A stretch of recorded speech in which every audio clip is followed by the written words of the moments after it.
এবারে জানাবো এক নজরে দৈনিক পত্রিকার শিরোনাম। আমাদের হাতে রয়েছে দৈনিক যুগান্তর, যার প্রধান শিরোনামে দেখতে পাচ্ছি মার্কিন ঘাঁটিতে হামলার পরই যুদ্ধবিরতি, অবশেষে হার মানল ইসরায়েল। এদিকে ৬ জনকে পুড়িয়ে মারায় ১৬ জনের সম্পৃক্ততা মিলল, আশুলিয়া হত্যাকাণ্ডের তদন্ত প্রতিবেদন দাখিল। কালের কণ্ঠ পত্রিকার প্রধান শিরোনামে দেখতে পাচ্ছি ১২ দিন পর যুদ্ধবিরতি, বিশ্বজুড়ে স্বস্তি। ইরান ইসরায়েল সংঘাত নিয়ে একটি প্রতিবেদন রয়েছে। যুদ্ধবিরতি লঙ্ঘনের অভিযোগে ইরান ইসরায়েলের ওপর ক্ষুব্ধ ট্রাম্প।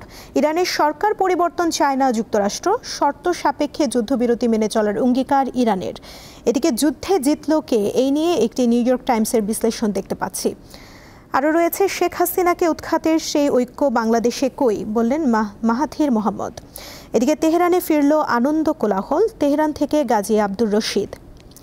রাজনৈতিক অস্থিরতা সহ নানা সংকটের কারণে কমল প্রবৃদ্ধির পূর্বাভাস, IMF-এর প্রতিবেদন।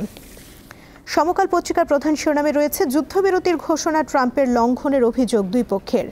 এদিকে নাটকীয় ঘোষণার নেপথ্যে যা ঘটেছিল এই নিয়ে একটি প্রতিবেদন। এদিকে গোল বেঁধেছে গবেষণায় প্রাথমিক শিক্ষা অধিদপ্তর। আমের বাজার ভালো না, এই নিয়ে আরেকটি প্রতিবেদন আমরা দেখতে পাচ্ছি।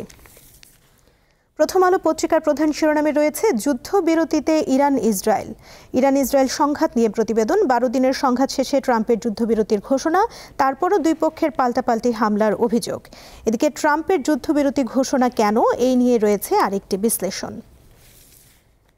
আজকের পত্রিকার শিরোনামে দেখতে পাচ্ছি নিম্নমানের ১৫ লাখ বইয়ে চলছে পড়া, বিনামূল্যের পাঠ্য বই।